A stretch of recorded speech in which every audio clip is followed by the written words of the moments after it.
Watson Wahab রিয়াজের সেই লড়াই ক্রিকেট প্রেমীদের মনে আজও দাগ কেটে আছে। 2015 বিশ্বকাপে কোয়ার্টার ফাইনালে একের পর এক বাউন্সারে শেন ওয়াটসনকে চাপে ফেলেছিলেন ওয়াহাব।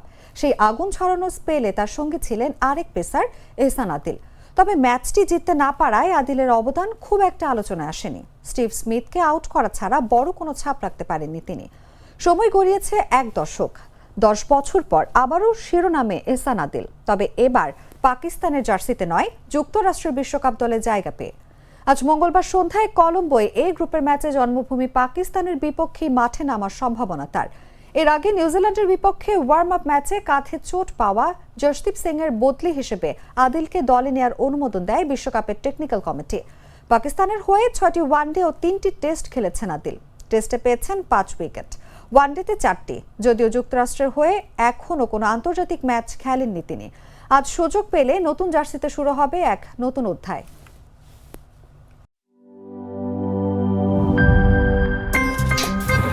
আমার একটা স্মার্ট সিদ্ধান্তে 25% গ্যাসের খরচ কমেছে। ভাবছেন কিভাবে?